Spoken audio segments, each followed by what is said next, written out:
Hey guys, it's Christmas time, and so are the savings. This holiday season, we're giving breeders everywhere a gift that keeps on giving. Massive discounts at the Breeders Academy. In honor of our 4-H and FFA communities and all the hardworking breeders who shape the future of poultry breeding, we're giving back in a big way. So go check out the Breeders Academy at www.breedersacademy.com. You will not be disappointed. Now is the time to get into the Breeders Academy. This exclusive Christmas sale runs Monday, December 22nd at 10 a.m. through Christmas Day, December 25th at midnight. So make sure you go to www.breedersacademy.com for all the details. Once inside the Breeders Academy, you'll unlock the complete toolkit to become a better, smarter, and more successful breeder. You will have access to the Founders Program, Master's Class video series, Bred to Perfection live archives, unlimited coaching calls with Kenny, exclusive insights from experts like Brian Reeder, Peter Brown, Tony Seville, and Dr. Gallardo from UC Davis. You've got your daily articles, premium resources, and ongoing expert support. Deep education in genetics, selective breeding, nutrition, health, incubation and chick care, and evolutionary biology. You got it all right there at your fingertips once you become a Breeders Academy member. So, you want to create your own strain? You want to build your own legacy? Join the Breeders Academy community.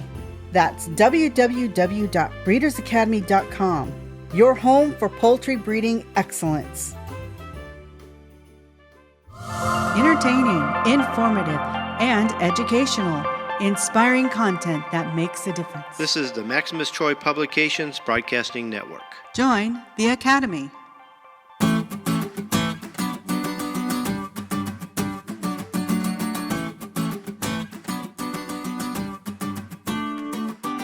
The Breeders Academy proudly presents Bred to Perfection with Kenny Troiano, a show for serious breeders. Whether you are looking to create a new strain or simply improve an old one, you have come to the right place. Daddy, I want more chicken. Oh, boy.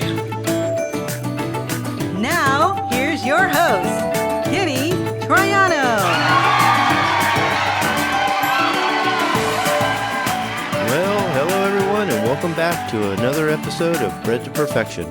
My name is Kenny Troiano, and this, my friends, is the podcast devoted to helping you become a better breeder and taking your strain to the next level. That's right, my friends. It doesn't matter if you are brand new to breeding or you've been breeding for many years. There is something all of us can do to improve our fowl for future generations. He called me a chicken thief, that's what's going on. A chicken thief? There are 200 chickens missing. Oh, this is ridiculous. Fred didn't steal any chickens. If there's one thing Fred isn't, and there's only one thing Fred isn't, it's a chicken thief.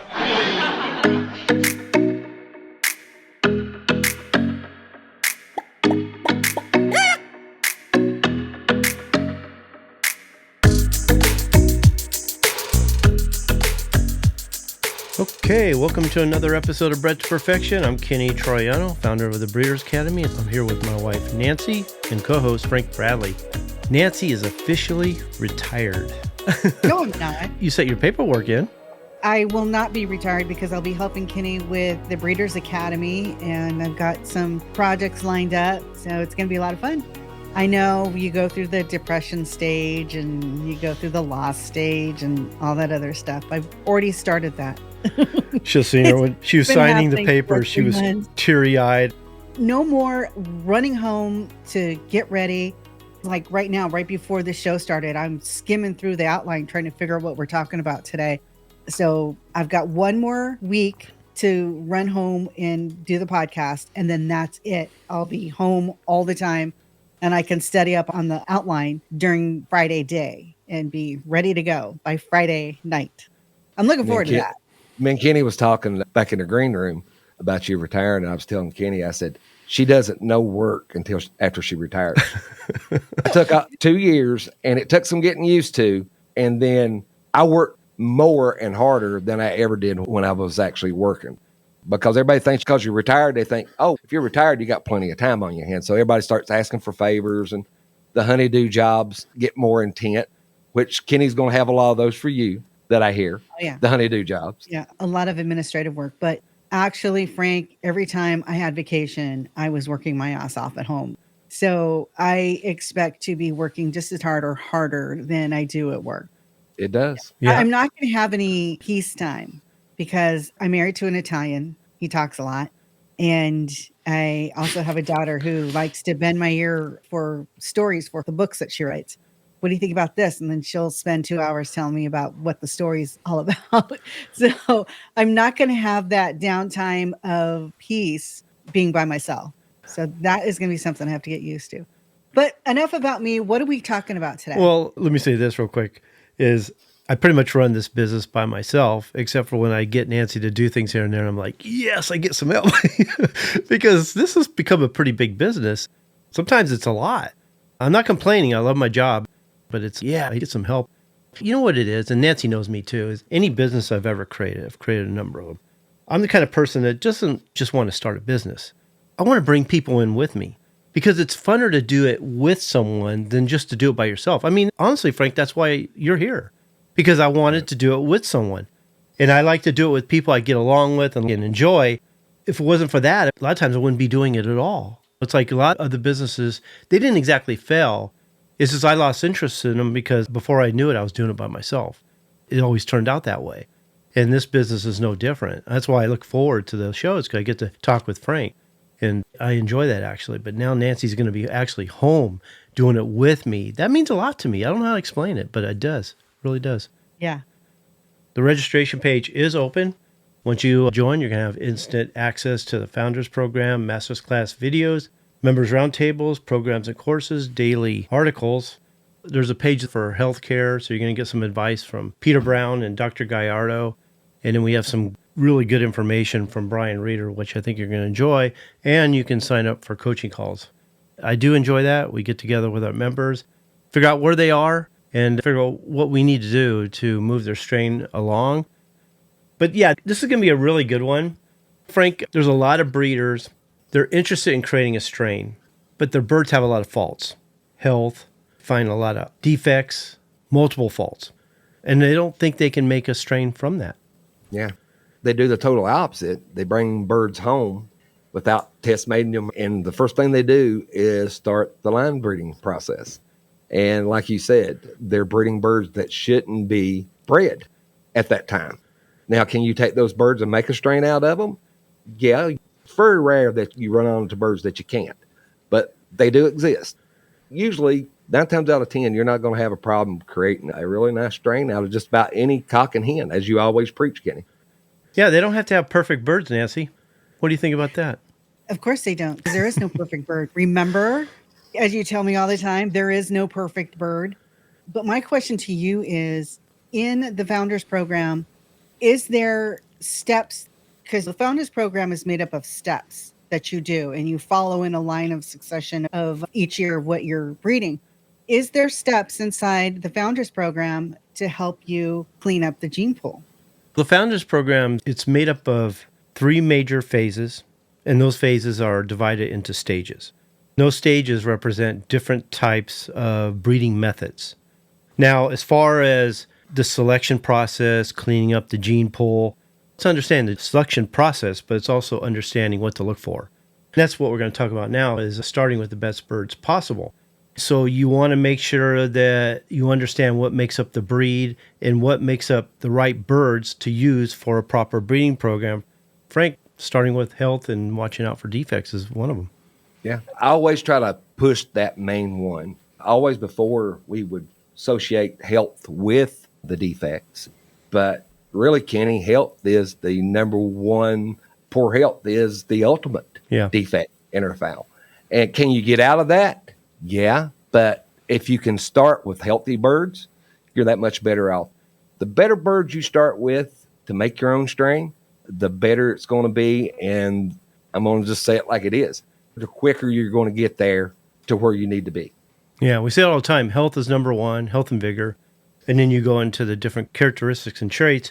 And those traits probably the ones are the most important are the type and conformation, the overall structure of the bird. Because if you don't have the breed, it's the type and conformation that represents the breed. And if you don't have that, then you're never going to get there. Once you get those birds, it's determining which genes are the most important to work on.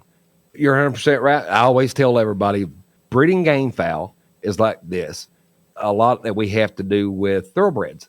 You can't take a donkey and put it in with thoroughbreds and say you're going to serve that purpose. You just can't do it. Kenny said, if it doesn't have the right type and conformation, it's either a donkey or a thoroughbred. So which one's it going to be? You can just pick the two from each other.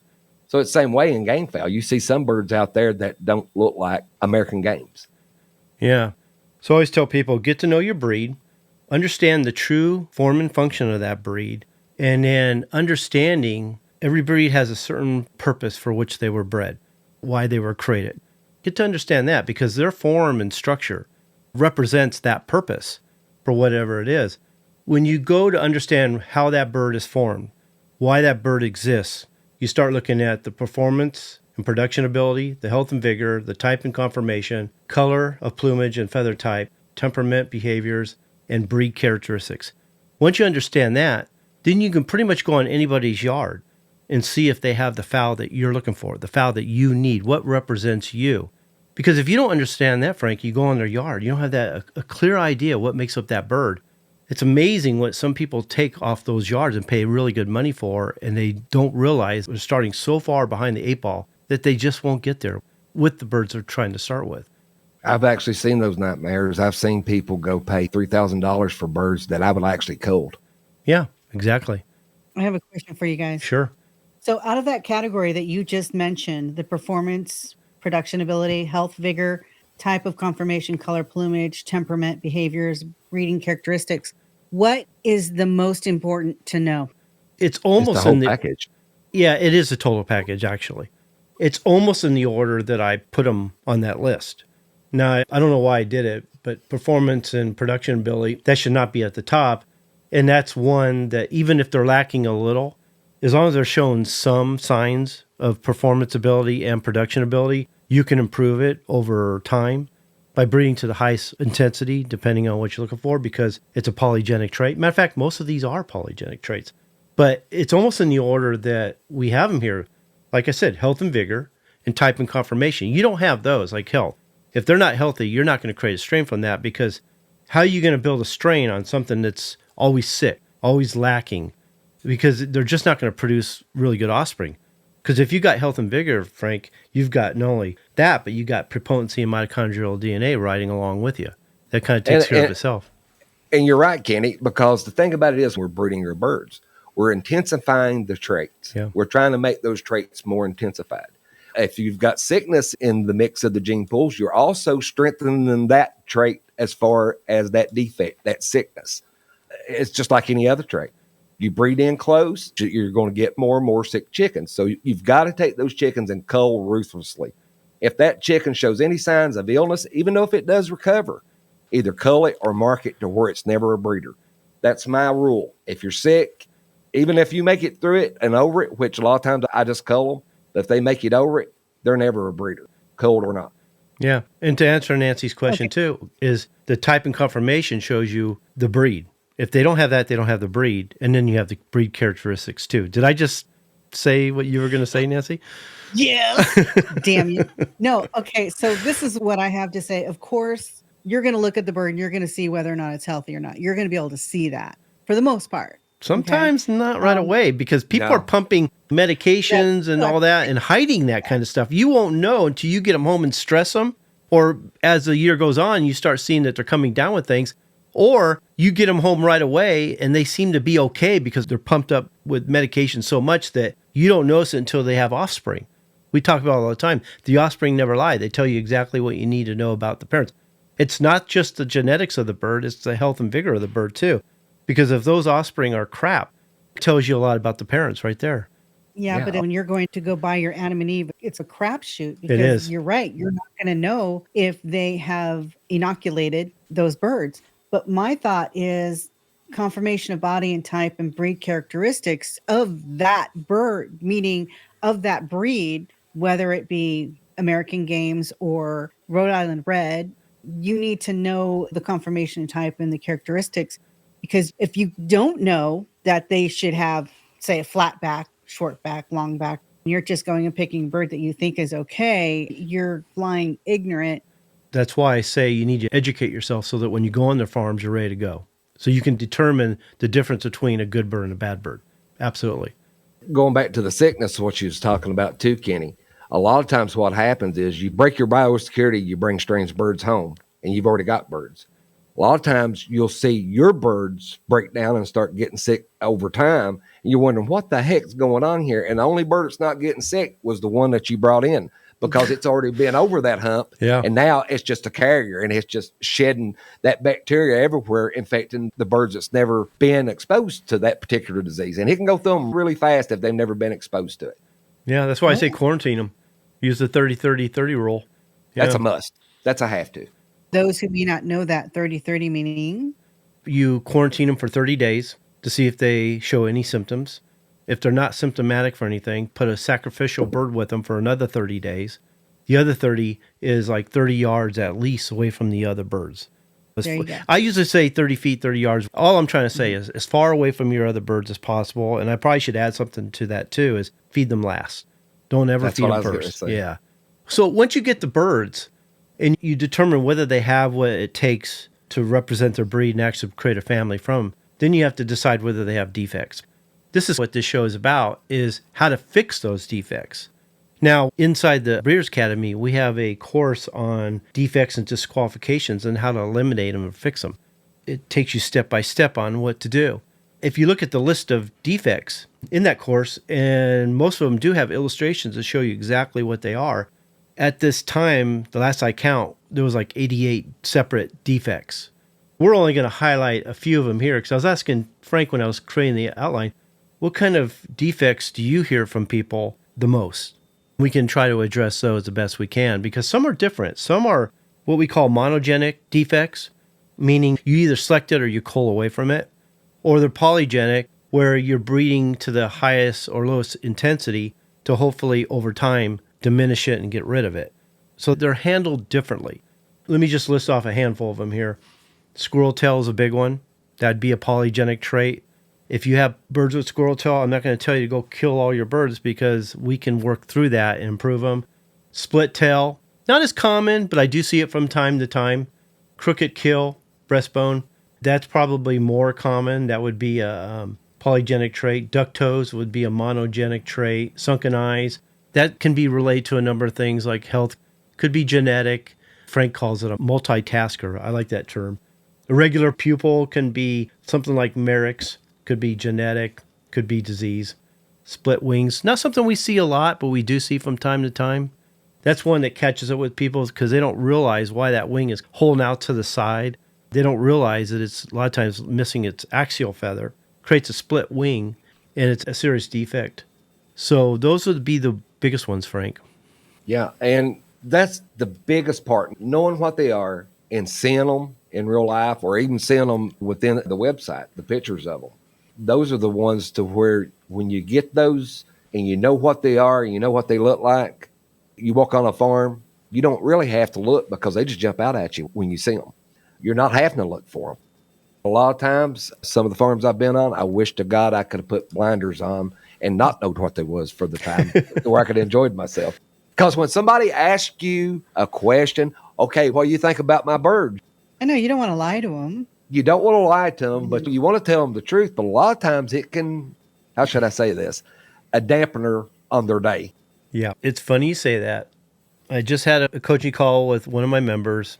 I won't say his name. And I'm a firm believer that I can create a family from any cock and hen. Depending on how many flaws they have, how many contrasting characteristics, or how many defects they may have, will determine how quick or easy it'll be, or how long it'll take. Because if some of those traits don't represent the breed, there's a chance you may never get there. You might have to add new blood. This particular breeder, he really wanted to do something with these birds, wanted to improve them and make something of them. I told him, from what I see, they have some good things about them.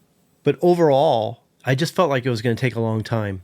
Not that he couldn't get there, but I was worried it would take so long he would get discouraged. It was funny, though. is in the background of the picture he was showing me were some really nice birds. And I go, hey, what's those in the background there? Because those look really nice. I'm just kind of wondering if you have better birds on your farm that we can actually make a family. Yeah, they're not a family right now. And they may be hybrids and maybe even mongrels. But I'm wondering if we can match up the right cock and hen out of everything else you have, that we might be able to create a family. And by the end of the conversation, he was starting to warm up to the idea that, yeah, maybe I do have something. So he's going to send me pictures. He's going to send me a good number of his best cocks on his farm and best hens, and we're going to see if we can match something up. I said, you could still work on these other birds, but I'd hate to see you waste time. That chance that maybe they may not turn out, but yet we could have been working on something else too. It was really hard for me because when I wrote the letter to him to set up the coaching call, I was trying to give him the pros and cons. But at the end of the letter, I basically told him, is there any other birds on your farm, or is there another way to get other birds? Because I'm a little worried you may be spending time on this that you don't have, and that we could probably make better progress with something else. You don't know how hard that was to say that. I even told him in the letter too that I'm worried this is going to discourage you, that you're going to lose interest, or you're just going to kind of give up. And he says, no, I'm not going to give up. So by the end of the coaching call, I felt a lot better, and I think he did too. But I'll tell you, that was not a letter I wanted to write at all. Yeah, You feel their pain. Yeah. Just from the expression, man, I hate to tell you this. Yeah. You're asking. But I've learned if they don't ask, I don't say a word. But this is a member. I had to say something. Yeah. He was asking for your help. That's a big difference. Yeah. And I always tell them, if they ask, I'm just going to say, if I give it to you, I'm going to give it to you the way it is, and I'm not going to sugarcoat it. Are you prepared? Yeah. And then we go from there. A lot of times they understand. If you show it to them and tell them the reasoning behind it, they want to do it the right way. But sometimes that right way can be way out in front of you on certain birds. And he wanted to do it the right way. He was going to use the Founders program, but I just didn't want him to put all his eggs in that one basket. He had other birds. He said he had 100 birds on his farm. He even admit he thought were better, but he thought he wanted to make something of this particular family because they were older, they were more established. Yeah, they were rough, but he thought he could fix them up. And he can. I think he can. You've seen the birds that I started with. They were not only rough, but they were wrong. And I made something out of them. I never even added outside blood to do it. You can take a lot of birds that's lacking, and with inside that gene pool, if you do it properly, you get it cleaned up, you can take some pretty ratty birds and make some really nice offspring. But like Kenny said, there's always that time factor that's involved in it. And somebody just starting, they're not going to have the patience of a seasoned breeder. They want to start out with something as easy as possible and then go from there. And then once they grow some breeding muscles, then go out and do the harder ones. But I recommend that they start as simple as they can in the beginning. We'll be right back after a word from our sponsor. This show was brought to you by the Breeders Academy, where we will help you to increase your knowledge of breeding, advance your skills as a breeder, and help you to improve the quality and performance of your fowl. As a member, we'll provide you with the roadmap that you will need to create a true family or strain. I urge you to check it out. You've got nothing to lose, and you can cancel at any time. You also have a 30-day money-back guarantee. Simply go to www.breedersacademy.com to sign up. The Breeders Academy will not only change the way you think about breeding, but improve the way you breed your fowl. Merry Christmas, everybody! Yeah, it's Christmas time, and it's time for you to start saving. This holiday season, we're giving breeders everywhere the gift that keeps on giving. That's massive discounts to you future Breeders Academy members. In honor of our 4-H and FFA communities, and all you hardworking breeders who shape the future of our poultry breeding, we're going to give back to you in a big way. Go to www.breedersacademy.com for all the details. We are having discounted prices, and it's going to begin on Monday, the 22nd at 10 a.m. Now, you're only going to have until Christmas midnight, and then the doors will lock up and the prices will go back to their normal. So make sure you set your clock and write yourself notes too to not miss opening day, December 22nd. Once you become a Breeders Academy member, you are going to have instant access to the Founders Program, Masterclass video series, Bred to Perfection Live archives, unlimited coaching calls with Kenny, exclusive insights from experts like Brian Breeder, Peter Brown, Tony Civil, and Dr. Gallardo from UC Davis. We have daily articles, premium resources, and ongoing expert support. Also, deep education in genetics, selective breeding, nutrition, health, incubation and chick care, and evolutionary biology. Create your own strain. Build your legacy. Become a master breeder and be a part of the Breeders Academy community. Don't forget now, the discounts start on Monday, December 22nd, and they end on Christmas at midnight. Go to www.breedersacademy.com for all the details. Starting Monday, December 22nd. We'll see you there inside the Breeders Academy.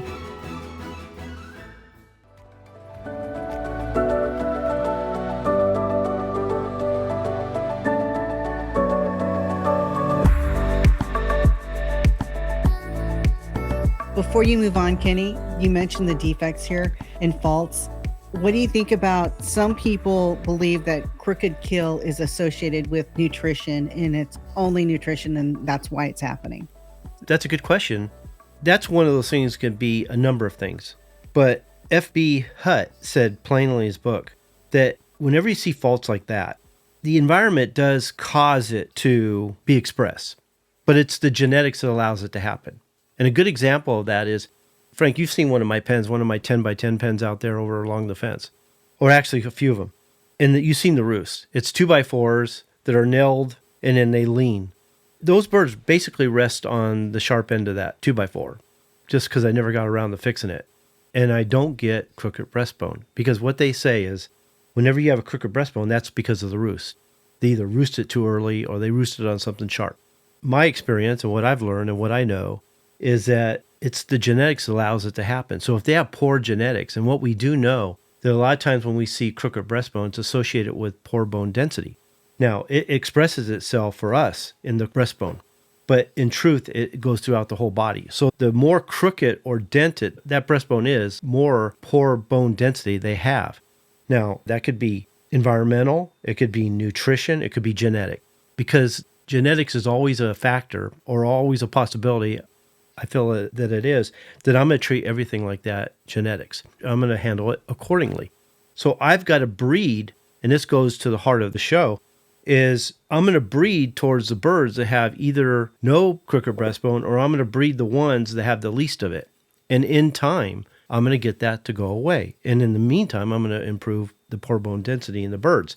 It's not going to happen overnight. It's going to take a while, but that's how I'm going to handle it. The way I look at it, though, Kenny, if I walk out and somebody says, okay, I've got this bird, hen or cock, and she's got a crooked kill, should I breed her? One, I'm not going to take a chance on it. And two is, how many do you have with crooked breastbones?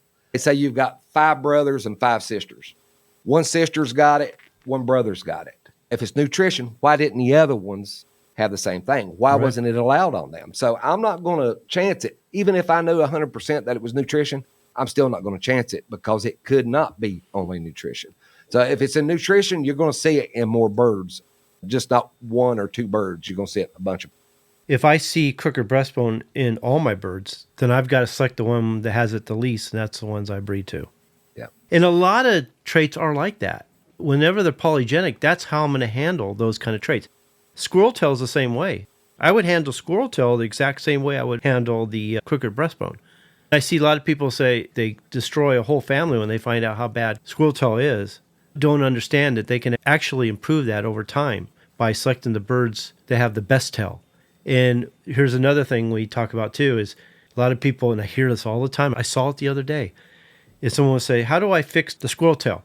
They say, breed it to a down tail. What happens, Frank? Yeah, I know where he was going with this, Kenny. If you go with a down-tail bird and a, say, severely squirrel-tailed bird, only thing you're doing is making both of them. You're not going to get that in between. A lot of people think genetics marry and it becomes a happy medium. It doesn't work that way. You're just going to get some of both. But what Kenny said, you've just got to take the best you've got, the closest to that position of the tail that you want it, And anything past 45, you get rid of it. And you breed to the best one that you've got. And over time, it'll get you there. It takes a little time, but you can get it there. To illustrate what Frank and me are talking about, because it's a polygenic trait, and you look at all your birds on your farm and you examine who's got squirrel tail, who's got down tail, who's got closer to perfect tail. A lot of times what you see extremes. So you'll see a small number of them that have a really low tail. You'll see a small number of them have a squirrel tail.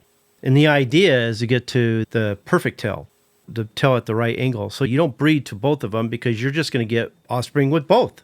You're going to get some low and high tail. So you want to find the few that have the closest to the perfect, and you'll get there faster. So it's all about variation. You're wondering if you have polygenics, just look for variation, and it'll show you that's how you're going to improve it. It's not one or the other. It's actually a grade between the number of offspring you have. So that's how I would handle a polygenic trait. Now, the only difference between the crooked breastbone is I'm not looking for anything in the middle. I'm actually looking for the best ones. And that's usually going to be like over here. It's going to be on one extreme, and I'm looking for the few that are the best, and I'm going to breed to those. It will take time, but eventually this curve that's here is going to move over to here so that my birds with the best breastbones are going to be like this, and then it's going to go down like this to where I might have a few here, but little by little I cull them to the point I don't have them anymore, and then I eliminate that bell-shaped curve because all my birds are good. That's what you want. You want to get to that point. And two, Kenny, explain to them what happens. Say we get the birds like the one in the center.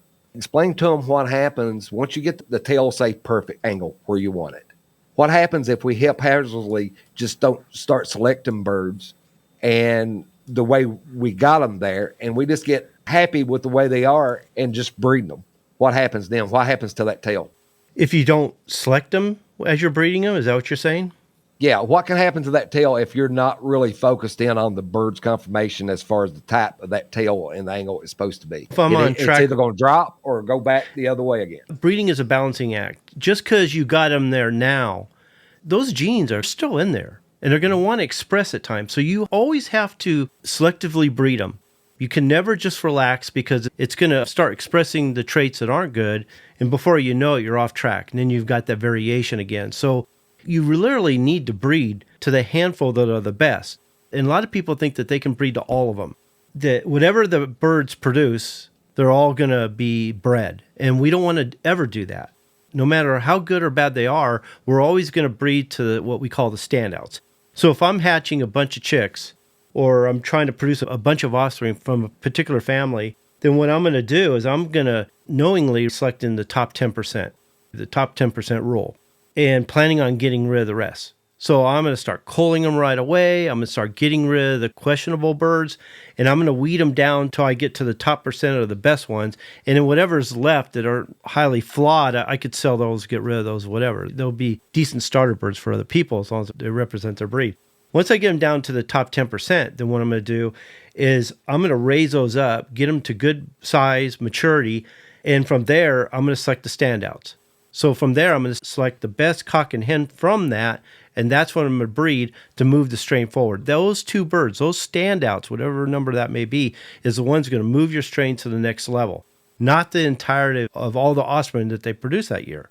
You want to get away from that right away. Sue's question would be good for this. Okay, want me to pull it up? Can side sprigs on combs be separately bred out? Selectively bred out. It's a monogenic trait, so it's a recessive trait. So you have two choices. And this is a good question because it goes with what this chapter is all about. And that is, since it's a monogenic trait, if I can't find any birds that don't have it, then I got a problem. Because I want to get rid of the birds that are expressing it. So I have two choices.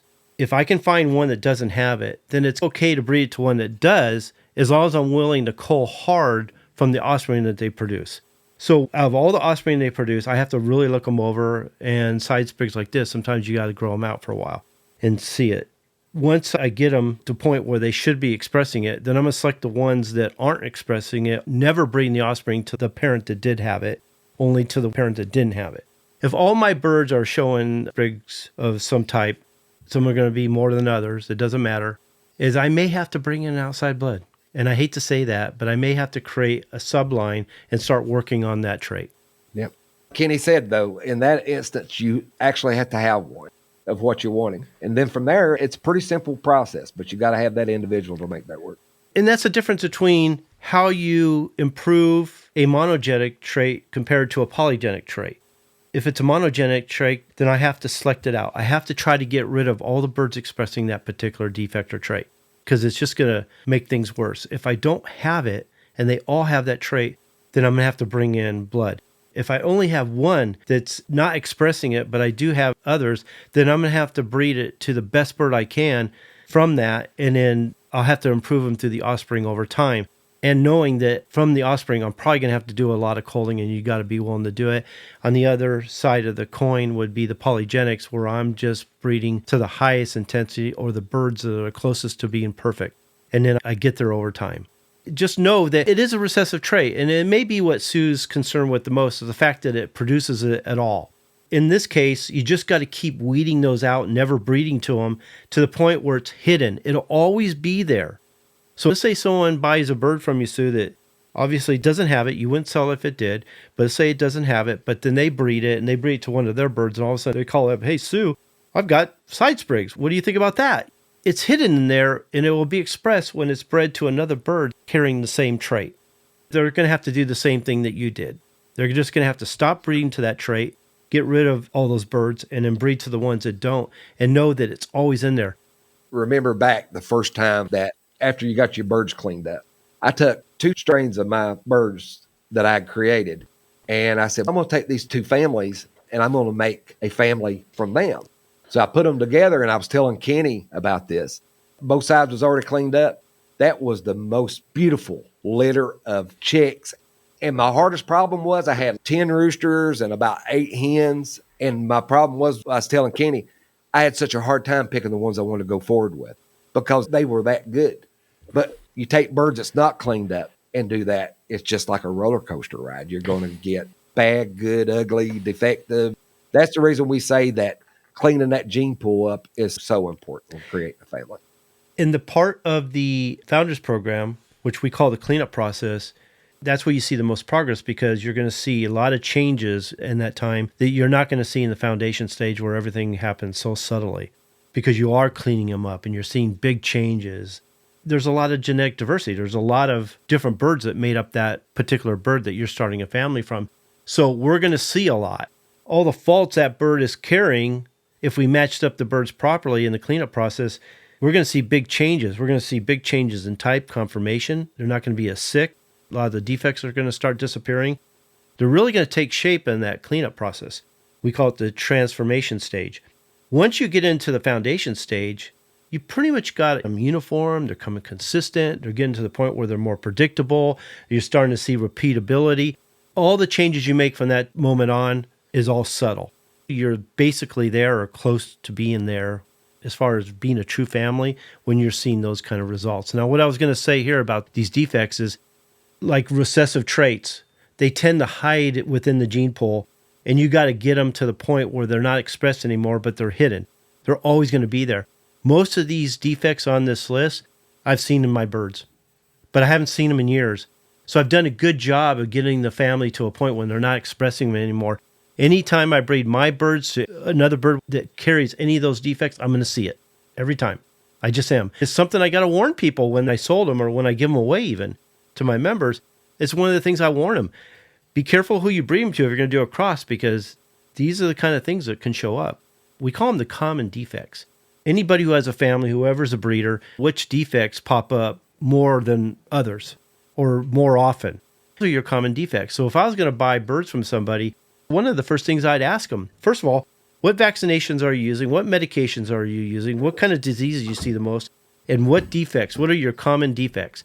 I want to know what I'm dealing with, so when I get them home, I'm not surprised. Or as I'm looking through the offspring, I'm looking them over, and I look for sunken eye in mine, duck toe, and crooked breastbone. Those are probably the biggest ones that I look for in my birds. Anything else is out of the ordinary at this point. I'm to the point now where I haven't seen any of those in years. But I still look for them. I actually still look for them.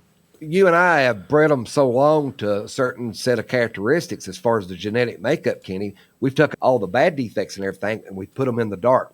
We put them on the back shelf to where all the good traits that we select for are on the surface of the gene pool. So we're going to get the majority of those out. But what happens is people will get to that stage. They'll get that gene pool, everything pushed to the bottom and all the good stuff up to the top. Well, what they do is they take, say, an unhealthy rooster. He's sickly, and they breed it in there. In a few breeding cycles, all the fowl is coming sick with the same illness over and over again. You get what you constantly select for and what you tolerate. Right. So once we understand the genetic defects that exist and what we want to do with them and we want to eliminate them, work on them, we have an idea now how we would do it. It wouldn't be just defects, it'd be the deleterious genes, like the lethal genes you hope you don't get, the rye tail, which you hope you don't get. Progressive white, if you have it, I would start working right away to get rid of it. And then any susceptibility to disease that they may have, you want to start working towards a resistant strain, a strain that's resistant to those diseases. Now, here's the other thing that you got to think about. That's nice to know all that. It's nice to have a plan. But if you can't isolate these birds and keep them from being exposed to other birds, whether it's disease or genetic contamination, you're never going to get anywhere. And if you look at evolution, gene flow is the mechanism we have to pay attention to here, because if you're going to infuse new blood or you're going to outcross from time to time or even do a crossbreeding and you think that's going to improve your birds, you're not, because that flow of genes is going to keep disrupting the gene pool, the genome of those birds, and you're just never going to get anywhere. Just when you think you're making progress on one defect or one trait, now you got another one you didn't know you have, or some other deleterious gene that might exist. So it's important once you do this and you get these birds on your farm and you start working with them, it's all about isolation. Keep a closed yard. Prevent the flow of genes coming into your family and disrupting the gene pool. Yeah, that's going to help you in the long run as far as biosecurity as well. That's right. So you're going to keep disease off your yard for it. I like it to where the birds that's there were born and raised there. There's not no outside activity bringing birds in. That's where a lot of people shoot themselves in the foot, so to speak, because they bring in sick birds that infect their birds they have there on their farm. Think of it like this. Now, in the wild, a species is created when they're isolated from other, let's say a bird. They become a species when birds from around their area stop getting into them and keep influencing them with new genes. Once the flow of genes from outside sources, from over the mountain or down the valley or whatever it may be, stops, that species starts to evolve.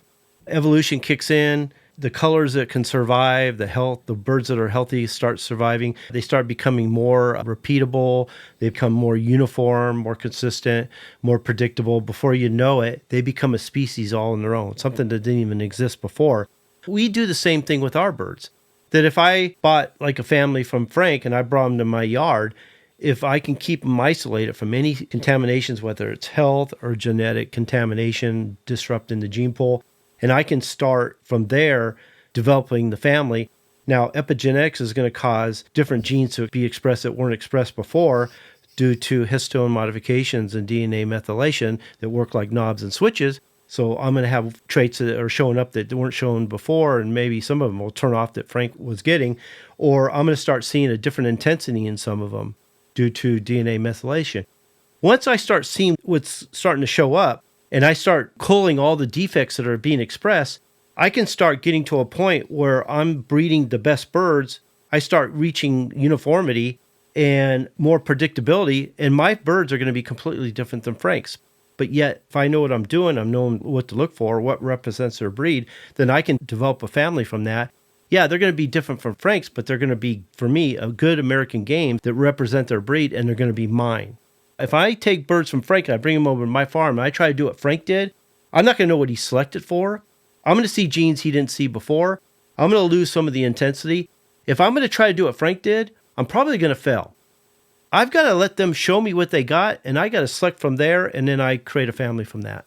That's the reason a lot of people are under the impression that they got ripped off, Kenny. Because in 3 or 4 generations, they're like, my birds are nothing like when I first got them. They've given me something else. They don't understand that aspect of it, how much they can change. how much they can change just with nutrition alone and take every other factor out of it, especially you add in the environment. Yeah. Not to mention your selection. Yeah, that's huge. Selection and culling go hand in hand. We talk about it all the time. You cull to maintain the family. In this case, you're culling to shape them in a way because you're trying to get rid of the faults you don't want. But that only goes so far. But you use selection to progress the family. So we're selecting the traits we want, we're culling the traits we don't want, and the family shapes from that. And you're going to see variation like we talked about. So some things are going to pop up you didn't see before.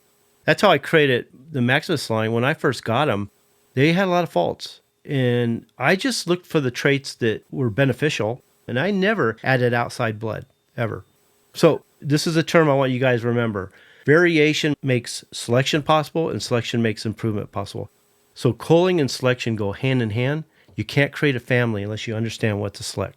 Yeah, that's true. But I've come to the conclusion over the years, good breeder and a bad breeder is what weaknesses they allow in their strain, their selection, that can make or break a family. I think that's the biggest part of it that makes them good or bad is what they allow in their brood pens. That's what you said, Frank, earlier. It's what they tolerate. Yep. But a lot of times they don't know that's a defect. That's true. We've seen that many times. And people go to their yard and ask them what's their main defects. And this damn time, you're not going to get a lot of responses back from that. They're going to say defects. What are you talking about? Oh, yeah. That's when I run. Don't tell me you don't have a common defect. They all do. Yeah. They do. They just don't want you to know it. Yeah, they wouldn't tell it if they knew it. Yeah. No. Yeah. They don't want to look like a failure. No, I'm doing a great job. Yeah. We've got a couple questions here. How many years to totally clean up the gene pool from across if Good the selection is perfect? It depends on the quality of the birds he's starting with. How many And the faults breeder. is he dealing with? How many sicknesses is hiding underneath? How close are they to representing their breed already? That's an impossible question to answer. And what do you know about breeding and selection? What kind of breeding program are you using? I do think the Founders Program is the best breeding program out there. But if you Hands down. don't know how to select or what to cull, you're just never going to get there. And that's what makes it important about the library and the website itself, because it teaches you all that. Yeah. It readies you for the Founders Program or to buy a seed fowl. And let me say one more thing before we go in the back end for the members. Let's say that gentleman gets discouraged and he's not making the progress that he thought he should make. And I see this all the time. They add new blood. They think someone's bird is going to help theirs. Understand, and this is really bad if you've made some progress and you've been working on them for a while and you think that new bird's going to help yours and take it to the next level. No, we say this all the time. It just disrupts the gene pool and you are starting over. If you're okay with that's fine. The new birds that you're starting with now become the Adam and Eve. You just started completely over. Get to know meiosis. If you understand the way meiosis works with the crossover event, then you understand why adding new blood isn't going to work.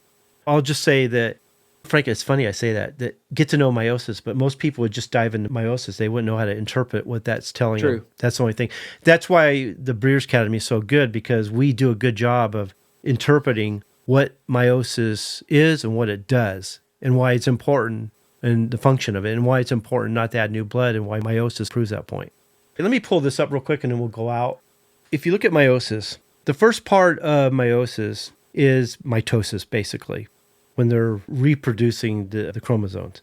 Then they go through interphase in meiosis 1, where the mother's chromosomes match up with the father's chromosomes, and they actually come together to wrap around each other. When they separate, because they divide twice on the second division, they separate, they actually leave parts of each other on each other. That's where you get the variation. So when they do the second division, and they divide into 4 separate gametes, which is your sperm and your egg. Each one of those gametes are completely different from each other. You're going to get some that carry some traits, but not others, and vice versa. Whenever they're from the same family, even though there's some variation in there, they're all basically sharing the same traits. Now, there might be some hidden traits in there within the genome, the gene pool, that get divided, and some of the offspring get it and some don't. So you might see some variation once in a while, or maybe a defect will show up once in a while, that kind of thing. But when you have birds that are unrelated, and you have all those contrasting characteristics, and they go through cell division like this, then you have offspring. They're unpredictable. They're all showing different traits. And so whenever you add new blood into established family, this is exactly what you're doing. You're making the family, you're starting over and you're making them unpredictable. They go through meiosis, they go through the crossover event, they go through recombination, and the offspring will show the exact results of what you're getting. So whenever someone says that I'm infusing new blood or adding blood to refresh them, they just changed them. They didn't refresh or improve anything. They made them completely different, inside and out. The only way to make them look the same would be if the mother and father, even though from different families, shared all the same traits, Frank, like the same comb, same color, same leg color, all that. It would be the only reason they look the same, but they are different. So, anything you guys want to say before we go into the back end for the members? Yes, just real quick here. This was at the beginning of the podcast. Your breeding program, can it be used for livestock? Yeah, I will say this though. Like what kind of livestock, for one thing? When I have, like some animals like pigs and goats that produce multiple offspring, it's easier. If I'm talking about a cow or horse, it's harder, but it can be done. Chickens, they produce a lot of offspring. We can get a lot of offspring on the ground, which helps our selection. And going through the various methods within the Founders Program, it is easier when you have a lot more offspring to deal with. But when you're dealing with animals like dogs, the Founders Program is great for dogs because you can produce a number of offspring. 8 to 10, maybe sometimes 12 puppies? Or more. Or more, okay. Goats, they produce at least 2 a lot of times. We can do something with that. Whenever I've got animals like cows and horses that only produce 1 offspring at a time, I will say it's a bit harder. In that defense, a lot of the parent stock and cattle is bred like with the Founders Program. Now, the meat yield are bred somewhat different because they want the speed of that. They don't want to put a lot of time in those cattle. But now a lot of the parent stock of the cattle are bred in the way that we're talking about. Yeah. Can he tell me real quick what he's breeding? Yeah. Kenny's right. It's what you're using it for. Now, if cattle and he's wanting a meat yield from them, that's something he might not want to go down. Because they only produce a minimal number of offspring, and it takes so long. That can be more difficult, I will admit. I do have a cattle breeder in the membership. With a herd, it's different though, Kenny. You can have multiple every season from different individuals to pick out the ones you're going forward with. But It's not much different what we do within a herd. And if you just got a bull and a cow, yeah, that could be a little tough. Rabbits it works good with. Pigs. Multi-litter. We have a couple goat breeders that swear on this program. Plant. Oh yeah, plants big time. Yeah, chickens, of course. Any kind of a poultry. Dogs. We have a lot of dog breeders. It's a much slower process when the animal just gives birth to 1 offspring. Yeah. It's a very slow process. Yeah. Okay. Yeah, he didn't get back to us, yeah. Okay, maybe he didn't wait for an answer. He must have asked it a long time ago and we never answered it. He did has left the building. And I did answer him, but I wanted to see what you guys said. Oh, okay. I want to appreciate you guys for showing up. This was a good show. Thank you guys for joining me. We'll see our members on the back end. You guys have anything to say? Have a good weekend. Yep. Have a good weekend. Okay. See you guys. Bye. Okay. Thanks for listening. Yes, thank you again for joining us on the Bred to Perfection podcast show. This show was brought to you by the Breeders Academy, where by becoming a member, you can increase your knowledge of breeding, advance your skills as a breeder, and take you and your fowl to the next level. We can also show you how to create a strain from hybrid crosses or mongrel flocks and help you to create, maintain, and improve your present strains. We urge you to check it out. You have nothing to lose and you can cancel anytime. To join us at the Breeders Academy membership website, go to www.breedersacademy.com. Best of all, I'll be there to help you every step of the way. While you're checking out the Breeders Academy, make sure to sign up for our newsletter, The Breeders Bulletin. We provide a lot of free bonus materials and some great information that will take you and your fowl to the next level. Well, that's it for now. We hope you join us next time for another episode of Bred to Perfection. We'll see you later. Bye. Welcome to the after show. This is the part of the show that doesn't exist. What happens in the after show stays in the after show. If you've mentioned to your friends about the after show, which happens from time to time, no worries. Just tell them not to let out our little secret area of the show. Enjoy!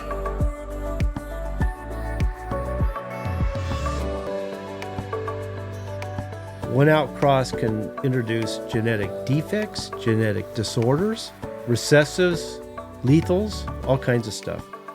And you may not even see it in the first breeding. Sometimes you don't see it for a few generations down the road. All it takes is breeding 2 chickens or 2 dogs that carry the same recessive trait, and they are going to be expressed. A lot. Yeah. Now, you got some people, I'm being a devil's advocate here, they're going to say, why in the heck do I need to know any of this? Traits, genetics, recessive. If you're not a breeder, you don't. Yeah.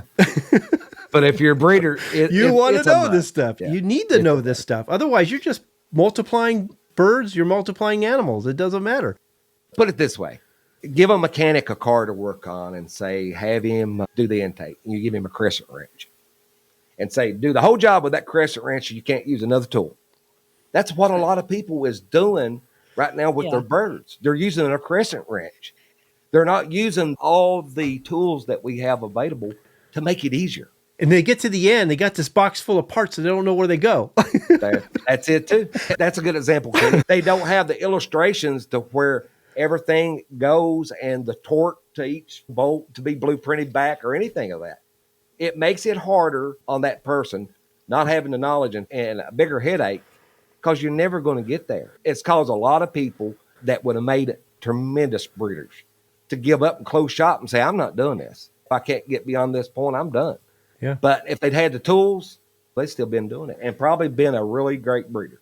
If they took the time to understand the benefits of evolutionary biology, genetics and the law of inheritance, and selective breeding, and the practices and the methods, so they get a better understanding of selection. That takes getting to know the breed. You need to understand the breed that you're breeding. Different mating methods so you can get the most out of the breedings. Then you got the breeding methods. A lot of people want to cling to 1 or 2, not knowing that a good program requires multiple methods to do it properly. And then to actually follow a breeding program, because a lot of people just think the method is the program and they don't want to go through the process. So they try to avoid it and keeping good records. So I think it's all important. I think a lot of people, even if they have just say 3/8, 5/8, the trio mating program, I think a lot of people start those and a lot of them don't even make it halfway to finish it. So they just start adding blood and they get tired of the whole going by procedures things. Patience. It's not only patience, it's common sense, because they get to a certain point and they don't see the point in it. They get to a point when they don't understand what they're actually trying to do and they're not getting any results. And that's what the Founders Program does too. It shows you the results you should be getting. It shows you that what you're getting is what you're supposed to be getting. And sometimes it's not always what you would expect, but at least it shows you're on the right track. Yeah, that's what a good breeding program does, Kenny. It shows you that you're on track or if you're off track. That's the whole goal of it. But you still got to have the knowledge to know when something goes awry or if it's going as planned. You still got to have that knowledge.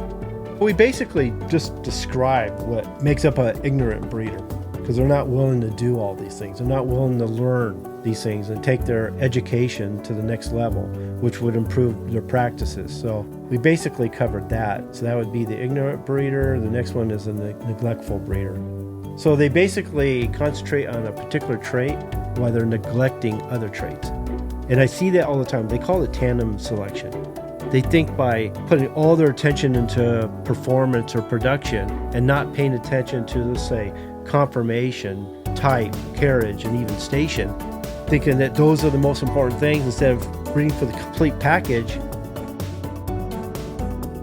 If you are enjoying the show and would like to learn more, I encourage you to join me at the Breeders Academy. By becoming a member, I can help you to achieve the competitive advantage.